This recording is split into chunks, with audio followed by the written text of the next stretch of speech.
Auditeurs et auditrices de la radio Watt FM sur la fréquence 100.7, téléspectateurs et téléspectatrices de Twi TV au numéro 254 du bouquet Canal+, et sur la fréquence TNT du multiplex. Mesdames et messieurs, bonjour et bienvenue à la 5e convocation du tribunal de l'actualité.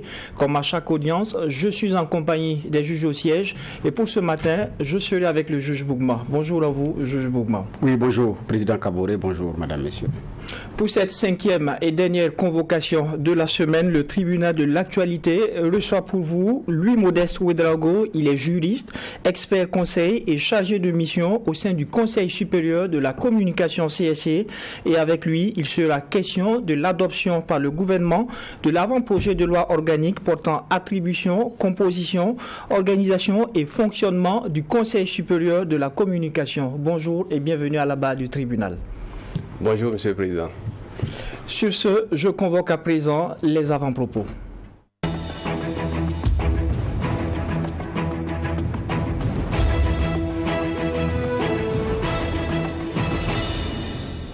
Alors, juge Bougma, qu'est-ce qui retient votre attention pour la présente convocation? Merci. Ce qui retient notre attention, c'est la décision du Conseil des ministres mercredi dernier de lever le capitaine Thomas Sankara à la dignité de héros de la nation. Blaise Compaoré l'avait dit dans un discours, il n'était d'ailleurs pas seul, mais il n'y a aucun statut sur le plan juridique, il n'y a rien qui encadre et qui définit qui est héros national, qui ne l'est pas. Et qu'est-ce qu'il a droit, qu'est-ce qu'il n'a pas droit, qu'est-ce qu'on peut faire en termes de protection d'image, tout.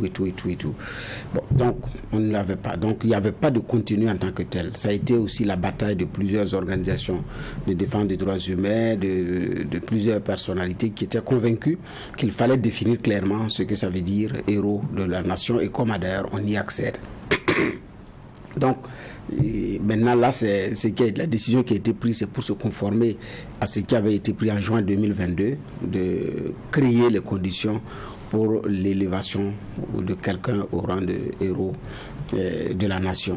Donc, mercredi dernier, c'est officiel, le président Thomas Sankara est maintenant consacré héros de la nation. Tout le reste qui va se faire maintenant, c'est un travail de préservation de son patrimoine, c'est un travail de valorisation. Et comme le disent certains experts dans le domaine du marketing, c'est aussi un outil marketing à vendre. Ça peut participer du branding du Burkina Faso, ça peut participer de la vente de l'image du Burkina Faso à l'étranger. Donc pour quelqu'un qui part au Brésil, en Jamaïque, il y a Bob Marley. Vous revenez, il y a au moins un objet de la Jamaïque, c'est Bob Marley, j'ai été en Jamaïque, et puis bon voilà. Vous partez dans d'autres pays, en tout cas il y a des éléments de personnalité ou d'édifices en miniature que vous allez ramener.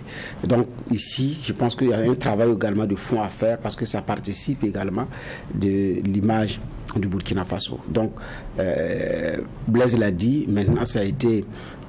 Damiba avait fait un pas en avant par rapport à cela. Cette fois-ci, avec le capitaine Ibrahim Traoré, c'est officiel. Maintenant, c'est un héros de la nation. J'ai dit bien, il y a un travail de contenu à mettre. Et il y a aussi une opportunité de contribuer à perpétuer l'œuvre de Thomas Sankara à travers également un bon système de marketing pour pouvoir vendre au monde ce que Thomas Sankara a apporté au Burkina et à l'Afrique. C'est ce que j'avais comme avant-propos.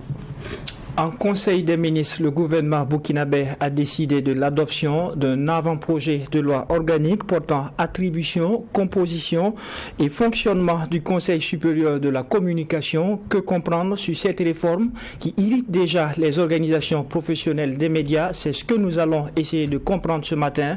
Juge Bougma, le convoqué est à vous pour des questions de généralité.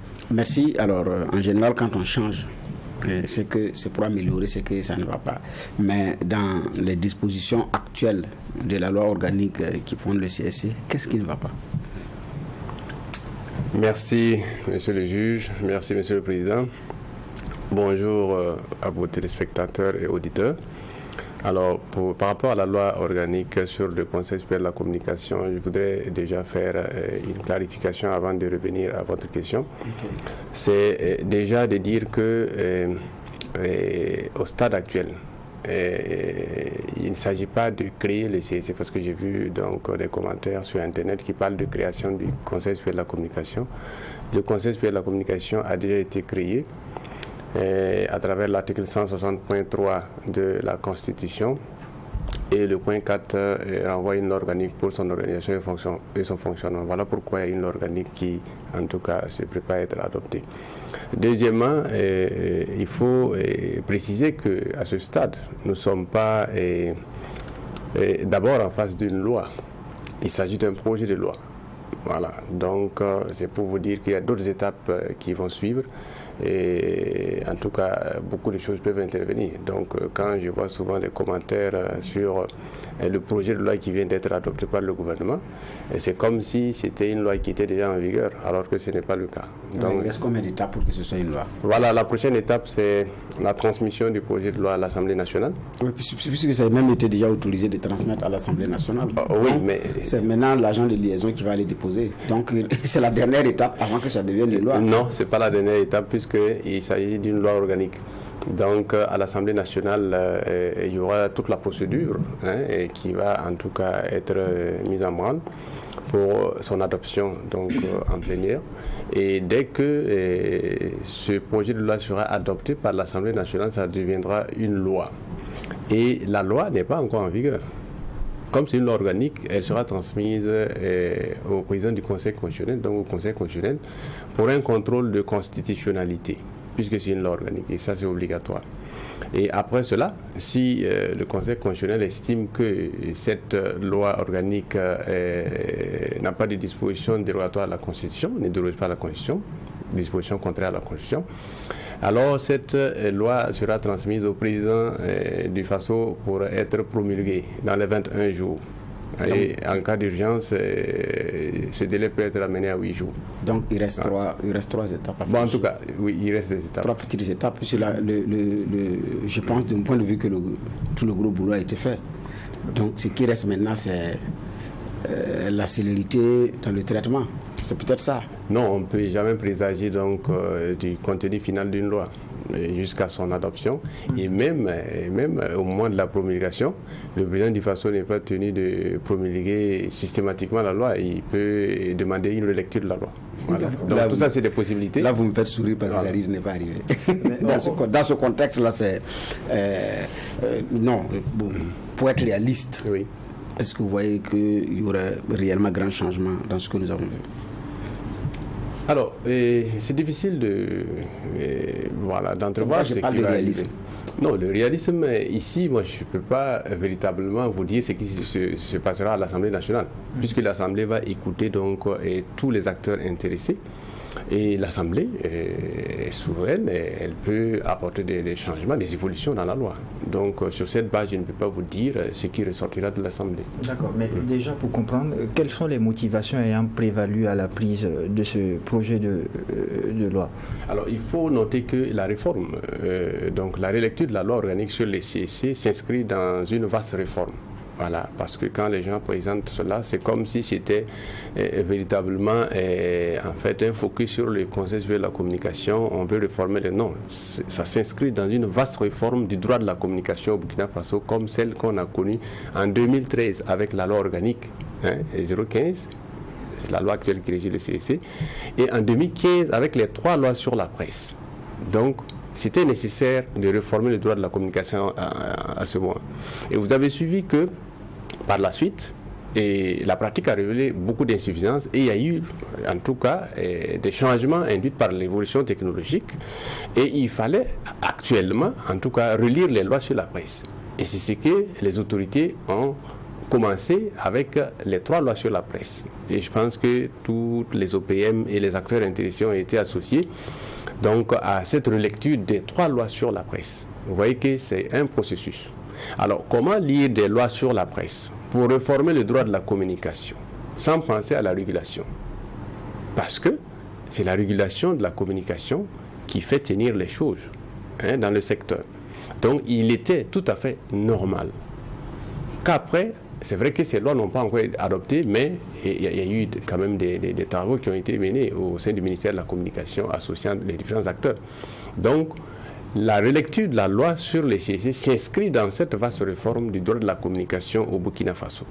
Donc voilà pourquoi il était bon également donc de relire la loi pour prendre en compte les nouvelles évolutions donc du secteur de la communication. Vous savez qu'avec le développement des plateformes numériques et les réseaux sociaux donc, qui sont devenus vraiment de véritables supports de diffusion de l'information, il fallait nécessairement les prendre en compte dans les lois sur la presse, mais aussi les encadrer, en tout cas les encadrer juridiquement. Et justement, il fallait que la régulation suive. La régulation soit également, les modes de régulation actuels soient adaptés aux nouveaux défis de la régulation induite par l'évolution technologique, comme je l'ai dit tout à l'heure. On est déjà dans le fond du sujet. Concrètement, qu'est-ce qui change avec cet avant-projet? Alors, les innovations majeures pour cet avant-projet, et bon, vraiment c'est les principales. Hein. Déjà, il faut savoir qu'il y a l'élargissement donc du champ de compétences du Conseil supérieur de la communication, c'est-à-dire l'extension donc de la régulation aux réseaux sociaux numériques. Ça, c'est véritablement la principale innovation. Voilà, parce que vous voyez que dans les instances internationales, il y a des réflexions qui sont menées et même des recommandations qui sont faites aux instances de régulation donc, et aux différents États de revoir donc leur législation pour mieux prendre en compte les contenus Internet.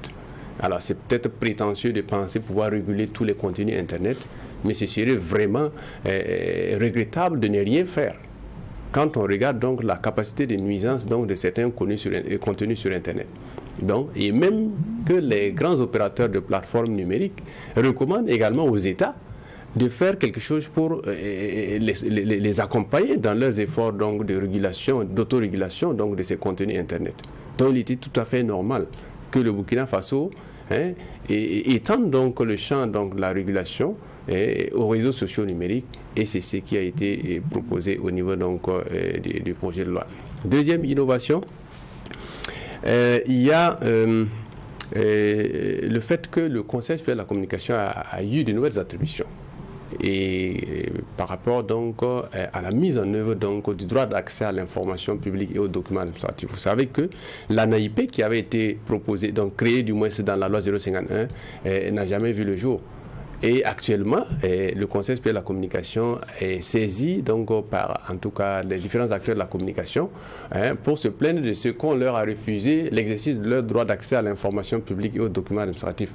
Et voilà pourquoi nous avons saisi l'occasion de cette réforme pour, en tout cas, prendre cela en compte pour que le Conseil supérieur de la communication puisse, en tout cas, prendre un peu les attributions de l'ANAIP, puisqu'on ne sait pas quand cette autorité sera créée, en attendant, véritablement. Donc, c'est pour permettre aux citoyens de pouvoir exercer le recours contre les refus d'accès à l'information publique aux documents administratifs, donc que cette nouvelle attribution a été proposé. Et troisièmement, il y a la simplification du régime de déclaration des médias en ligne et donc les journaux qui se faisait d'abord devant le procureur du Faso, mais aussi au Conseil supérieur de la communication par un dépôt d'une copie du récépissé de déclaration. Alors nous avons estimé que c'était trop lourd et qu'il fallait simplifier pour permettre aux différents promoteurs, donc pour faciliter vraiment leur démarche. Et voilà pourquoi c'est seulement au Conseil supérieur de la communication désormais, si la loi en tout cas est adoptée telle qu'elle, que cette déclaration se fera. Quatrièmement, il y a l'institution d'un régime d'autorisation pour les web radios et les web TV. Alors, nous étions jusque-là, en tout cas, dans un régime déclaratif et on a vu les limites donc, de ce régime et il fallait, en tout cas, aller à un régime d'autorisation pour mieux prendre en compte les spécificités juridiques et techniques donc, de ce mode donc, de diffusion de l'information. Alors, il y a également d'autres innovations, à savoir donc, le renforcement du champ de compétences, du moins c'est des moyens d'action du régulateur.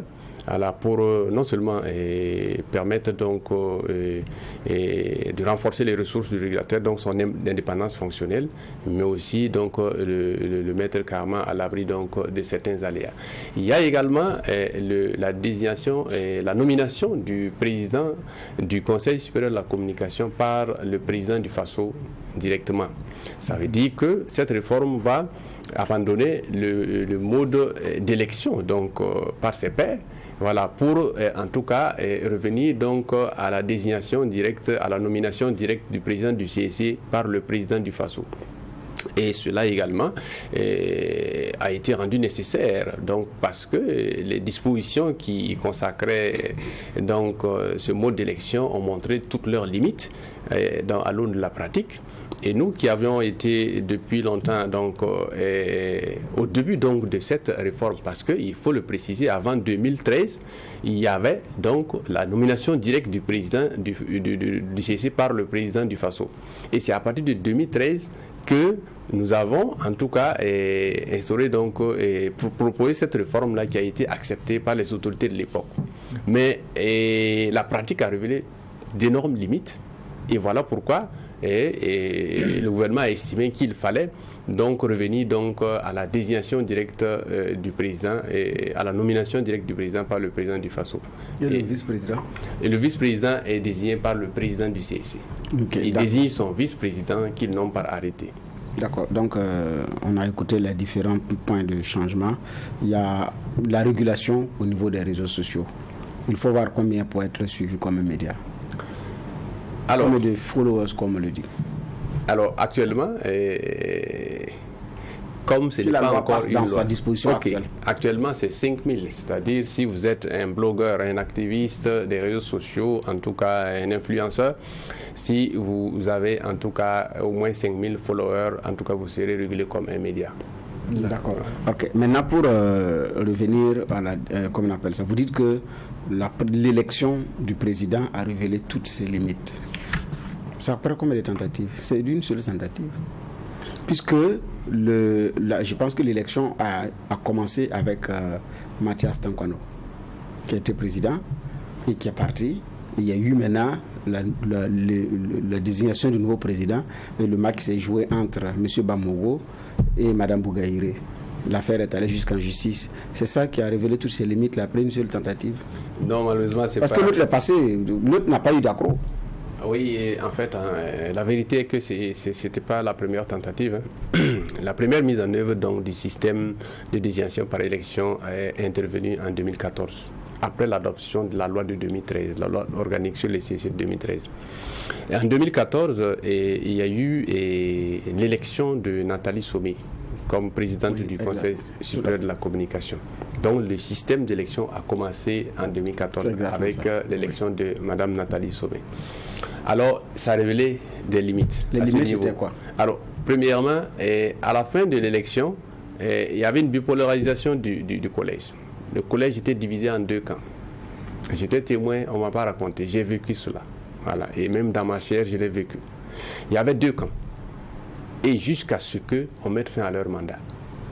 Il y a eu une crise permanente, et une tension permanente, et même des faits graves qui se sont passés au sein du collège et en dehors, c'est-à-dire qui, en tout cas, a finalement touché l'administration.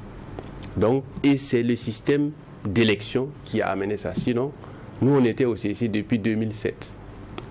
Et le président du CEC avait toujours été désigné par le président du FASO. On n'a pas vu ce problème.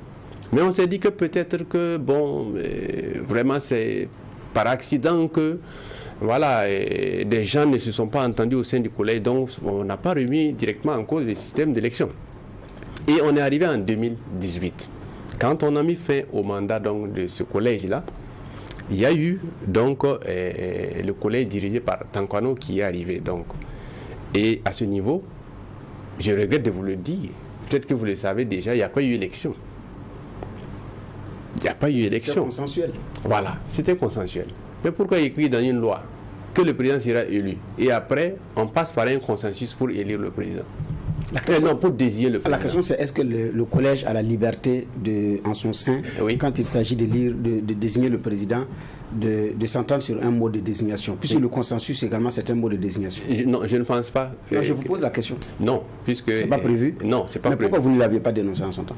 Non, attendez, c'était pas... En fait, moi je suis technicien, donc je n'ai pas pour vraiment mission donc, de dénoncer ce genre de choses. Mais le fait de l'avoir choisi par consensus posait un problème dans la maison? Oui, en réalité, je vous dis, quand vous dites qu'il a été choisi par consensus avec le collège des conseils, je ne pense pas. Parce que, je n'étais pas dans le secret des dieux, mais je sais qu'ils ont été départagés. Quand vous parlez de consensus... Non, moi, vous avez dit qu'ils n'ont pas procédé par élection. Oui. Ils ont procédé par quoi? Consensus. Bon, je ne pense pas qu'ils soient... Mais ils ont procédé par quoi? En tout cas... Tirage au sort? Moi, je pense non. Pas ça. Mais c'est par quel mot de désignation? Ou bien chacun s'est aligné, les gens se sont arrêtés?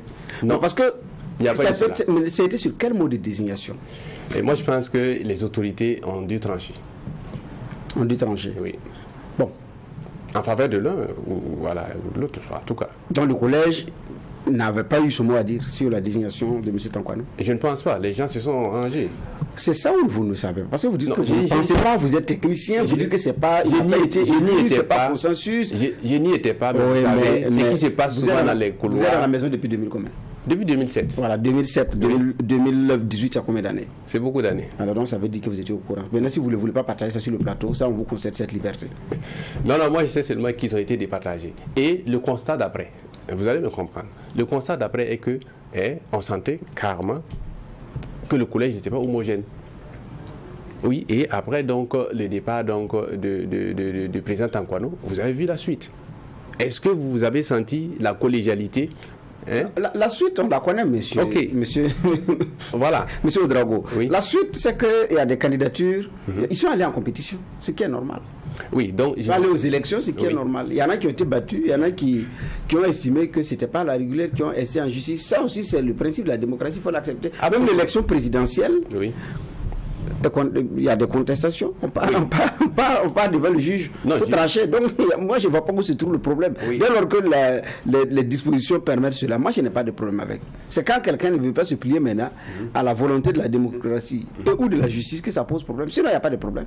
Quelqu'un a été élu, quelqu'un a contesté, mais c'est normal, c'est la règle. Non, vous parlez de l'élection de M. Abdelaziz Bamogo. Oui. Voilà, moi je vous dis qu'avant d'arriver à ces élections, parce qu'il y a eu des départs et il y a eu des arrivées, voilà pourquoi il y a eu élection. Tout à fait. Voilà. Mais je vous dis que à partir de 2018, là, le collège n'était pas homogène.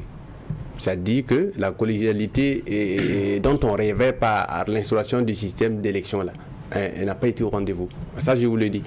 Voilà. Et même avec l'élection donc de M. Abdelaziz Bamogo, nous pensons que c'est parce qu'il y a eu élection qu'il y a eu ces problèmes-là. Si ça avait été une nomination directe du président, l'institution n'allait pas vraiment passer donc dans une période de léthargie avec toutes les conséquences possibles qu'on peut imaginer sur le secteur de la communication. Et donc, autrement dit, c'est le fait qu'on a commencé l'expérimentation des élections que les problèmes ont commencé dans la absolument, maison. Absolument. Donc, pour vous, la meilleure solution, c'est de répartir, permettre au chef de l'État de désigner qui veut, puis on passe à autre chose. Oui, à titre personnel, je vous l'ai dit, moi qui ai vécu toutes les crises au CEC, je vous dis que ce n'est pas mauvais de retourner donc à l'ancien système. Moi, je ne vois pas ça comme un recul démocratique. Je vous dis qu'ailleurs... Nous n'avons pas dit... Vous ne l'avez pas dit, mais j'ai lu et j'ai vu aussi que d'autres le disent. Vous passez par des crises que l'on a constatées au sein de la désignation du président du CSC. Absolument. Vous prenez un avant-projet de loi, en son article 22, vous décidez de la désignation du président du CSC directement par le président du FASO. Et ce président du CSC, lui également, a autorisation de désigner son vice-président. Oui. Et pour vous, c'est tout à fait démocratique. Oui. En tant que technicien. Oui. Ça mettra fin à ces problèmes que l'on connaît. Problèmes que nous connaissons. Voilà. Donc je ne voudrais pas apporter des jugements sur voilà, les autres aspects, mais je vous dis que c'est ce qui va en tout cas consacrer la fin donc, de certaines crises au CSC et en tout cas on espère avec la qualité des hommes qui seront désignés, qu'il n'y aura plus en tout cas cette bipolarisation du collège. Alors, on parle tout de même du Conseil supérieur de la communication. Oui. Dites-nous, quelle est la composition exacte, quelle est la part qui revient aux professionnels du domaine, aux hommes de médias? Alors actuellement, il y a 3 conseillers qui sont désignés par les professionnels des médias. Selon l'avant-projet. Selon l'avant-projet. Oui, 3. Et les autres? Il y en a combien de la part du président du FASO et autres? Le quota change. Non, le quota ne change pas. Le président du FASO désigne 3 membres. Et le président de l'Assemblée désigne 2 membres. Et le président du Conseil constitutionnel désigne 1 membre. Et les associations représentatives des médias et de la communication désignent 3 membres. C'est-à-dire 1 pour les publicitaires, 1 pour l'audiovisuel et 1 pour la presse écrite en ligne. D'accord. Au-delà de sa haute décision encore de cet avant-projet de loi, notamment son article 20, il faut désormais avoir un âge compris entre 35 et 55 ans et pour être membre du collège des conseillers du CSC. Et en plus, il faut ne pas être dirigeant d'une entreprise de presse ou de communication une année avant. Finalement, est-ce que ce n'est pas un portrait robot que l'on a désigné par rapport à quelqu'un qu'on a déjà en tête?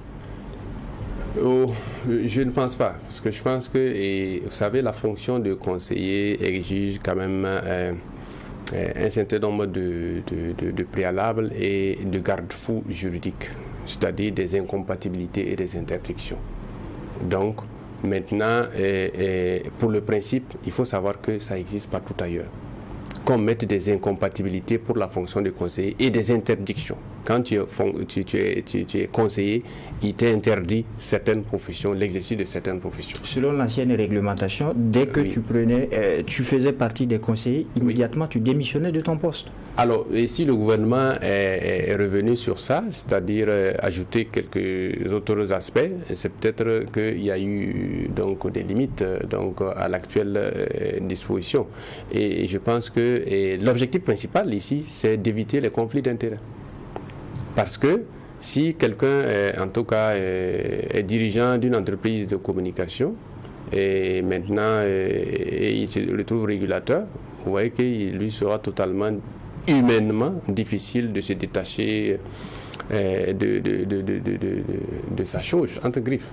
C'est pour vous dire que c'est des incompatibilités et des interdictions pour éviter les conflits d'intérêts, pour éviter que quelqu'un soit juge et partie à la fois. Parce que la régulation, c'est cela. Maintenant, on peut toujours discuter sur le seuil donc, des interdictions ou des incompatibilités.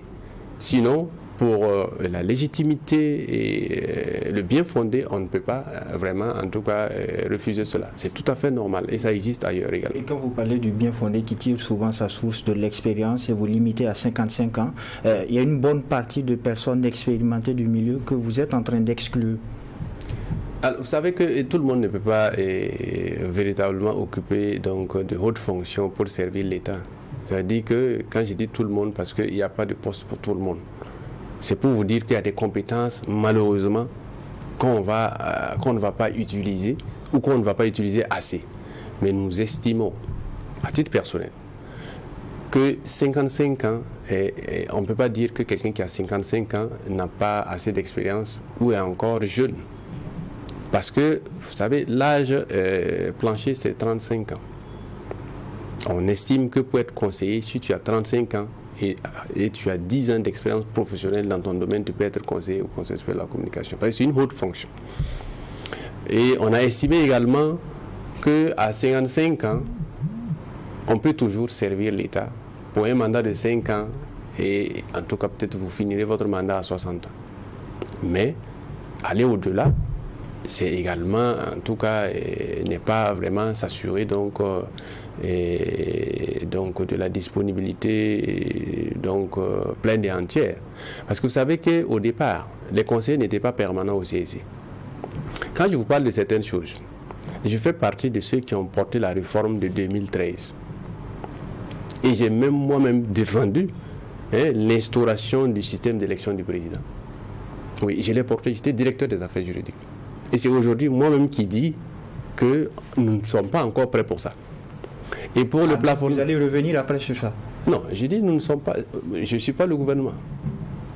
Moi, j'ai proposé... Je suis technicien. Oui, mais je ne peux pas décider. Moi, je ne décide pas. Mais je donne, en tout cas, une appréciation en fonction de mon expérience, mais aussi de mes connaissances donc, du monde de la régulation. Qu'est-ce qui manque pour y arriver? Pardon? Qu'est-ce qui manque pour y arriver? Vous dites que nous ne sommes pas encore prêts. Non, actuellement, c'est difficile donc de vous donner des éléments, mais je vous dis actuellement, on a expérimenté, on a vu que véritablement, on a l'impression que les gens ne sont pas encore prêts à saisir donc leur indépendance. Vous parlez des professionnels des médias? Ah oui, puisqu'on a vu en tout cas plusieurs comportements qui nous laissent en tout cas penser que ce n'est pas encore le bon moment. Voilà, nous avons encore besoin... Donnez-nous des précisions, vous avez vu des comportements, vous parlez de quels comportements? Non, les crises, je parle des crises à répétition et vous avez suivi. Donc en 2018, je suis venu sur votre plateau à plusieurs reprises pour parler donc des différentes crises et je vous le dis, on pensait vraiment que c'était vraiment un problème de personnes, mais on s'est rendu compte que non. Et ça peut peut-être marcher ailleurs, mais pour le moment, au Burkina Faso, on peut encore attendre un peu. Parce que, je vous l'ai dit, quand vous prenez donc la sous-région, et en dehors donc du Togo et du Niger, où le système d'élection est véritablement un système d'élection, actuellement, ailleurs, ce n'est pas le cas. Dans les autres pays, ce n'est pas le cas. Au Sénégal, le président du CNRA est nommé. En Côte d'Ivoire, le président de la HACA est nommé par le président donc, de la République. Au Mali, on dit que le président nomme, mais parmi les 3 membres que lui-même il a dit, vous voyez, pourquoi l'enfermer donc dans notre... Alors, en Guinée, en 2020, il y a eu une réforme qui est revenue à la désignation directe par le président, parce que c'était aussi le système d'élection. Ils ont vu toutes les limites de ce système-là. En 2020, ils sont revenus donc à la désignation. Donc c'est pour vous dire que, vous savez, Portalis disait, lors donc de son discours précédent, la rédaction du Code civil, que les textes sont faits pour les hommes et non les hommes pour les textes. Ça veut dire que si une loi qui doit en tout cas contribuer à réguler la société pose problème à son application, alors c'est tout à fait normal de revenir sur cette loi-là et en tout cas de la relire pour corriger donc ses imperfections. Donc ce n'est pas mauvais donc de faire donc ce genre de retour. D'accord. Pour les auditeurs qui nous prennent en marche sur la radio Watt FM, on rappelle que Monsieur Louis Modeste Ouedraogo, il est juriste, expert conseil et chargé de mission au Conseil supérieur de la communication. La parole au juge Boukma. Oui, ce que vous dites, il y a une partie de vérité là-dedans. Donc ce n'est pas la machine le problème. Le problème, ce sont les hommes. C'est la qualité des hommes. C'est aussi leur humilité, accepter que j'ai été battu aux élections, mais je peux me ranger derrière qui des droits pour qu'on puisse travailler ensemble. Je pense que c'est beaucoup plus ça le problème. Sinon, le chef de l'État est élu, contesté parfois avec des marches-meetings. Maintenant, c'est vrai qu'actuellement nous sommes dans un régime issu d'un coup d'État. Sinon, si à l'aune de chaque contestation, il faut changer le mode de désignation du chef de l'État, on va expérimenter plusieurs modes. La culture, la démocratie aussi se bonifie avec le temps. Travailler à ce que les uns et les autres acceptent la culture de la démocratie, c'est un travail de longue haleine. Mais moi, je vous comprends. Le Burkinabé a le putsch dans l'âme. C'est un putsch dans l'âme. Ça, ces derniers, quand on prend notre histoire politique, ça est dans nos gènes. Ce qui fait que quand quelqu'un, même quand il échoue à un poste électif, il braque automatiquement. Ici, ce n'est pas le système le problème, c'est lui. C'est lui qui ne veut pas reconnaître qu'il a perdu. Même quand il saisit les instances, c'est lui qui ne veut pas reconnaître qu'il a perdu. Que ce soit l'élection d'un conseiller municipal, du député, du président de la République, des maires. On a même vu des mairies qui ont été plombées parce que quelqu'un a perdu, mais il dit, bon, ok, moi j'ai perdu, mais le conseil municipal, je vais bloquer ça. Et puis il bloque la machine, il est assis. On a vu des élections au niveau du conseil municipal qu'on a repris. Parce qu'il y a quelqu'un qui a perdu et qui a organisé ces éléments pour bloquer, qui boycotte le conseil, qui ne viennent pas, pour pouvoir obtenir légalement la reprise du scrutin. Ça aussi, on l'a vu. Parce que les dispositions légales également le permettent. Donc ici, là, ce n'est pas le modèle, le fait de dire que c'est de lire le président du Conseil supérieur de la communication qui envoie des problèmes dans la maison. C'est le comportement des hommes. Mais les mairies, on a repris. Donc, avec l'expérience, les textes sont en train d'être lus pour améliorer. C'est comme ça qu'on améliore les choses. Mais si il faut dire que, comme l'élection, c'est un problème, ça envoie des troubles dans la maison, après 2 essais, paf, on casse tout, on recommence, on repart, on permet au chef de l'État de nommer. C'est ça qui va envoyer la cohésion. Le chef de l'État peut nommer. Le président prend son stylo. En quoi faut-il même qu'il ait la liberté de nommer un vice-président qu'il voulait? Parce que moi, je vous nomme comme président et puis je vous dis, prenez X comme vice-président. C'est la condition pour que vous soyez président. Vous ne pouvez pas aller faire autre chose. Si vous faites autre chose, vous avez affaire à moi. Parce que si je vous nomme, ça veut dire que je peux vous débarquer. Mais maintenant, lui, il désigne quelqu'un comme vice-président. Quelqu'un d'autre également voulait être nommé vice-président. Ces querelles de maison-là, ça ne va pas finir. Et c'est pas parce que le chef de l'État a désigné que la maison sera sereine. C'est pas aussi évident que ça. Parce que après, il y a la qualité de gestion, la qualité de management, la capacité de conduire des gens vers un objectif qui va également être déterminant. Donc si à tout moment, comme c'est parce que c'est un collège de 9 personnes, au niveau municipal, au niveau de la présidence de la République, on va faire comme ça, à tout moment casser, dire bon, maintenant on passe à autre chose, à autre mode de désignation. Non, je pense qu'il doit y avoir une autre explication. Ça, c'est un commentaire que je fais personnellement. Mais pour revenir également à ce qui s'est passé hier, on a vu les organisations professionnelles des médias qui disent qu'ils ne sont pas d'accord. Elles ne sont pas d'accord parce que leurs amendements n'ont pas été pris en compte et tout. Elles ne s'attendaient pas à ça. Donc, elles refusent. Qu'est-ce que vous en dites? Vous passez outre ou bien vous allez encore vous parler? Non, moi je pense que c'est tout à fait légitime. C'est légitime pour les OPM de ne pas être d'accord avec le projet de loi qui a été adopté. C'est tout à fait légitime. Vous savez, ils agissent comme un groupe de pression, c'est tout à fait normal. Et le gouvernement n'a pas accédé à certaines de leurs requêtes, de leurs propositions. Il y a certaines propositions qui sont passées? Bon, je n'ai pas vraiment fait le point, mais en tout cas, à les entendre, ça veut dire que l'essentiel donc de leurs propositions, parce qu'il y a des choses sur lesquelles ils y tenaient fermement. D'autres, par contre, bon, c'était vraiment pour améliorer, en tout cas, selon leur sensibilité.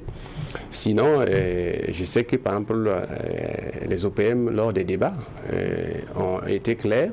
Elles estiment qu'il fallait donc maintenir donc le système d'élection du président. Et c'est tout à fait légitime. Moi, je comprends leur position et je respecte leur position. Voilà. Maintenant, le gouvernement qui, en tout cas, a toutes les prérogatives pour adopter un projet de loi, l'a fait sans prendre en compte donc cette demande des OPM. Moi, je n'ai pas de commentaire à faire là-dessus. Et je sais que en tout cas, elles seront entendues donc à l'étape suivante, c'est-à-dire à l'étape de l'Assemblée nationale. Espérons qu'à cette étape-là, donc, en tout cas, leur cause sera entendue. D'accord. Alors, cet avant-projet de loi, est-ce qu'il ne constitue pas un recul des libertés selon vous? Non, à mon sens, en tout cas, je ne pense pas que dans la mouture actuelle, on peut conclure à un recul démocratique. Un recul des libertés. Pas du tout. Parce que vous savez qu'il n'y a pas de liberté absolue. Et au Burkina Faso, nous avons peur de l'encadrement des libertés. Jusqu'à ce qu'on en soit victime nous-mêmes. Je pense qu'on a peur de l'abus de l'encadrement, pas de l'encadrement en tant que tel. Non, même l'encadrement. Parce que souvent on fait des procès d'intention. On dit que non, parce qu'on a mis une disposition qui sanctionne un fait infractionnel, un comportement infractionnel, c'est qu'on compte bien l'utiliser contre un tel ou bien contre X. Vous voyez? Alors que non. Dans toute loi, il y a des dispositions pénales. Sans la sanction, votre encadrement va rester lettre morte. Ne sera pas efficace. Donc c'est pour vous dire que ici, quand on regarde la loi, le fait d'avoir étendu le champ de la régulation aux réseaux sociaux, ceux actuellement qui ont des appréhensions, moi je les comprends. C'est vraiment légitime. Mais on ne peut pas aller jusqu'à dire que ça sera un recul des libertés. Parce que je ne vois pas en quoi le fait d'étendre donc la régulation aux réseaux sociaux va constituer un recul des libertés. Ici, actuellement, il n'y a pas que les réseaux sociaux. Et justement, quand on parle de recul, vous estimez qu'il n'y en a pas.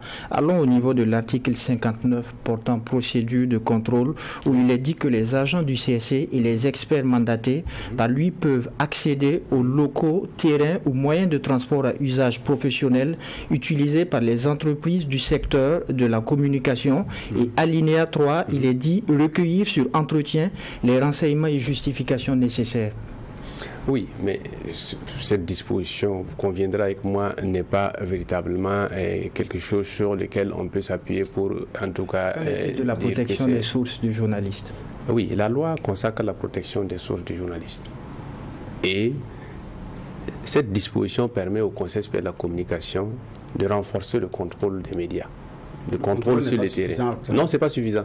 Qu'est-ce qui manque? Alors, déjà, vous savez que le Conseil supérieur de la communication peut faire des contrôles inopinés dans les médias. Pour voir même déjà, est-ce que votre studio est conforme, pour voir si, en tout cas, les dispositions légales concernant le personnel sont respectées. Parce qu'il faut quand même un certain nombre de journalistes professionnels, parce qu'on voit qu'il y a certaines radios et même certaines chaînes de télévision qui, en tout cas, mettent des gens qui ne sont pas forcément des professionnels à des postes et, en tout cas, bonjour les dérapages. C'est pour vous dire que ce contrôle-là est vraiment de droit. C'est nécessaire pour le régulateur d'accéder aux locaux et aux équipements des organes régulés pour, en tout cas, faire son travail de contrôle. Et cette disposition a été inspirée par, en fait, les difficultés qu'on a rencontrées sur le terrain. Vous savez qu'on a voulu accéder aux locaux de certaines personnes. On a demandé à contrôler les équipements de certaines personnes qui nous ont dit que, bon, pourquoi nous, on n'a pas prévenu avant de venir, alors que la loi dit qu'on peut faire des contrôles inopinés. Je prends l'exemple donc des émetteurs. Il y a une puissance maximale à ne pas dépasser. Et il y a un texte réglementaire du CSC qui limite la puissance des émetteurs. Et il y a des médias audiovisuels qui montrent cette puissance-là à 2000, 1200, 2000 watts et qui brouillent les fréquences de la navigation aérienne. Ça veut dire que par leur comportement, ils peuvent créer une catastrophe aérienne au Burkina Faso ici. Alors, ils peuvent brouiller donc les fréquences donc, de l'armée ou de la police qui assure notre sécurité. Donc c'est pour dire que le contrôle donc, est tout à fait nécessaire. Et des gens nous ont dit, et ont voulu nous empêcher donc d'accéder à leurs locaux. Cette disposition-là, c'est pour nous donner plein pouvoir pour accéder aux locaux, y compris par la contrainte. Parce qu'il ne faut pas voir seulement cette disposition. Vous voyez aussi qu'il y a des gens... Et vous spécifiez entre 6h et 21h. Oui, ça c'est les procédures légales. C'est ce qui est prévu donc dans le code de procédure pénale.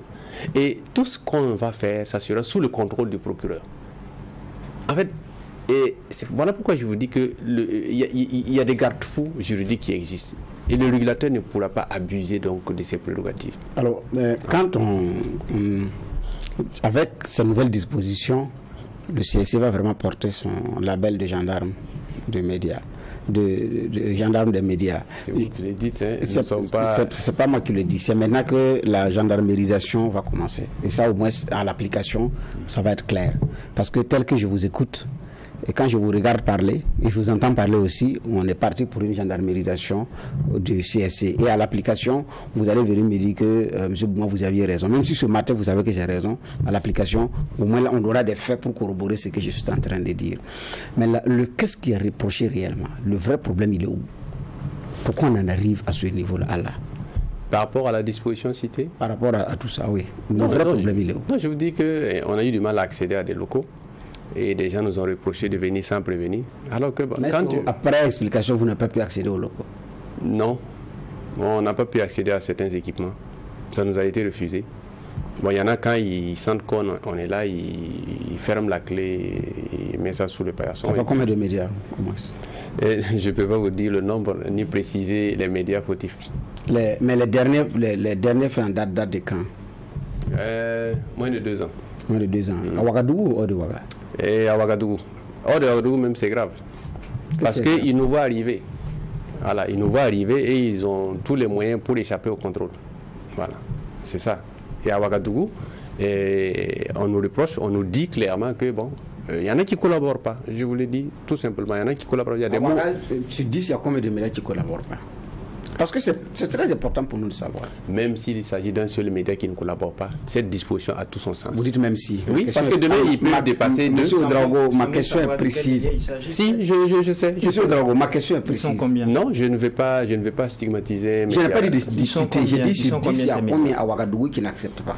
Quelques-uns. En tout cas, ils ne sont pas plus nombreux. Pour quelques-uns, vous prenez une disposition qui matraque tous les autres médias. Oui. Est-ce que vous avez la certitude que demain, il n'y aura pas 10 autres qui vont s'associer à quelques-uns? C'est ça aussi. Quel est le type de médias que l'on est en train de vouloir? C'est les médias audiovisuels. Radio, télévision. C'est eux le problème. Essentiellement. D'accord. Alors maintenant, avec le fonctionnement, qu'est-ce qui change au niveau du CSC d'un point de vue fonctionnement? Alors, il faut dire quand un média est en faute, comment est-ce qu'on connaît la faute et quelle est la procédure? Qu'est-ce qui change dans la procédure? En réalité, la procédure a été améliorée. Sinon, il n'y a pas un changement fondamental. C'est-à-dire, on a consacré, en tout cas, un renforcement des droits de la défense. C'est-à-dire, on ne peut pas sanctionner un média ou un journaliste sans l'avoir entendu, auditionné. Ça, en droit, c'est un minimum. Oui, mais ce n'était pas net dans la loi.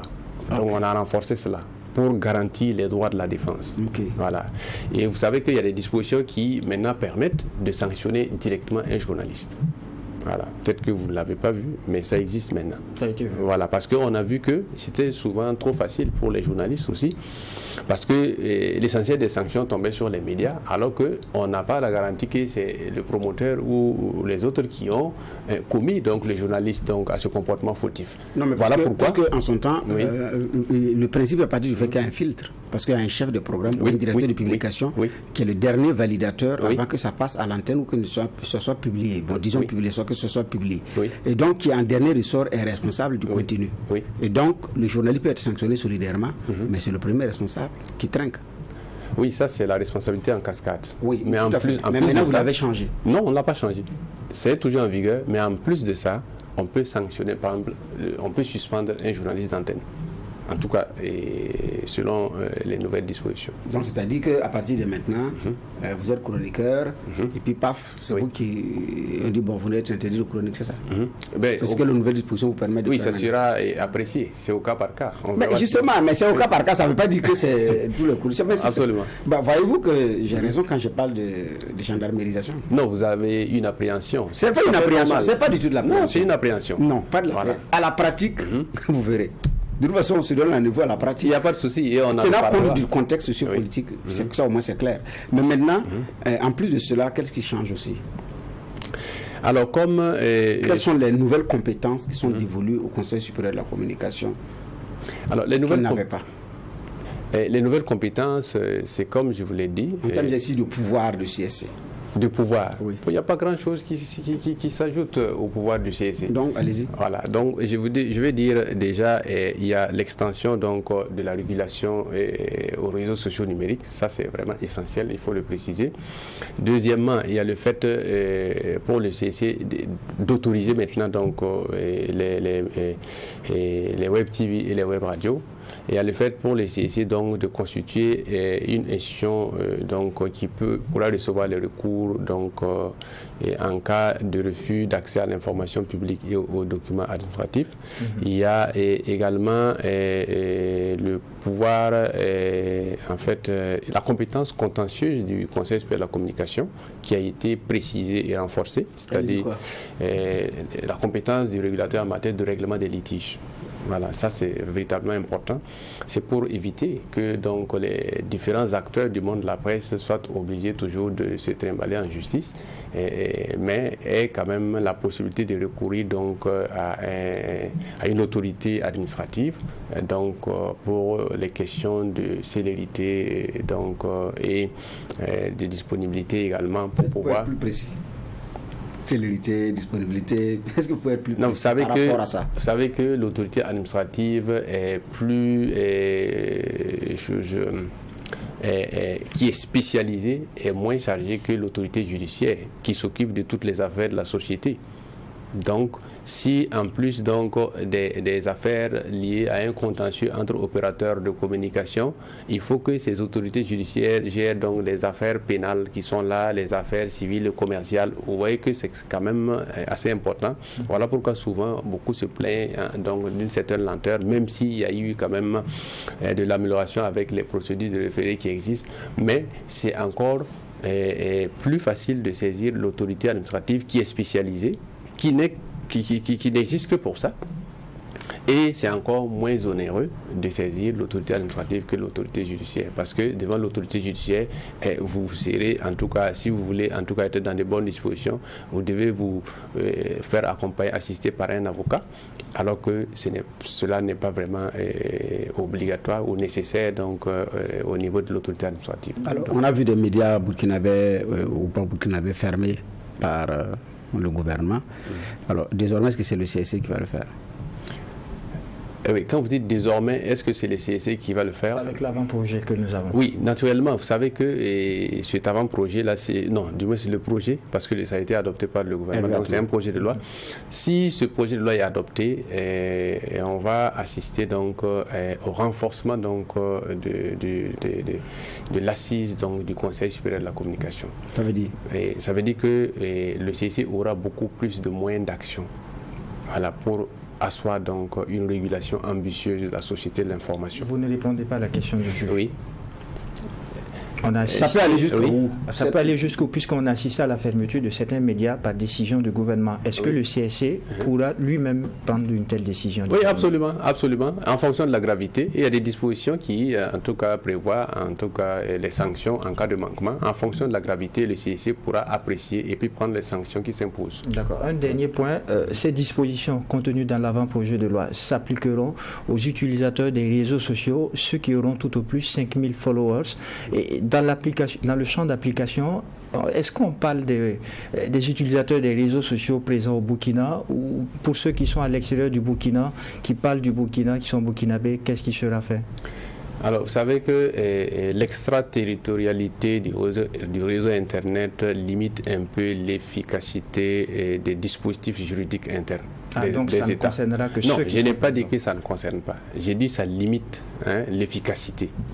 Mais même pour les sites qui sont à l'étranger et qui publient des contenus contraires à la loi burkinabé, en tout cas, ces sites doivent être épinglés. Y compris les activistes? Oui, absolument, puisque le CSC peut en tout cas enjoindre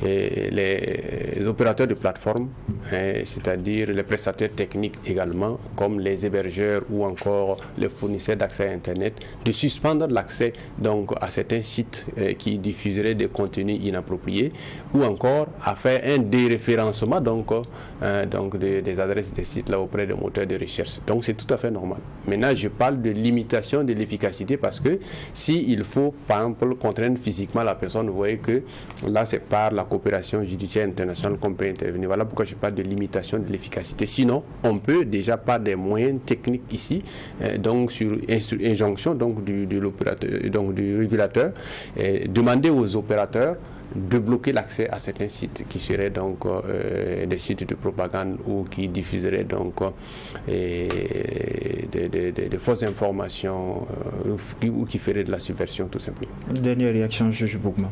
Non, moi ça va. Point final pour cette 5e convocation du tribunal de l'actualité. Je rappelle que le chargé de mission au sein du Conseil supérieur de la communication, Louis Modeste Ouedraogo, était notre convoqué à la barre du tribunal, et avec lui il a été question de l'adoption par le gouvernement d'un avant-projet de loi organique portant attribution, composition, organisation et fonctionnement du Conseil supérieur de la communication. Merci d'avoir répondu à la convocation. C'est moi qui vous remercie. Merci, juge Bougma, pour les angles de regard et d'analyse. Merci à vous, mesdames et messieurs, qui nous avez suivis, et merci aux équipes techniques de réalisation qui nous ont accompagnés tout au long de la semaine. Ici, au tribunal de l'actualité, la rigueur d'une justice équitable s'applique sur tous les sujets enrôlés. Au revoir et à lundi pour une autre convocation.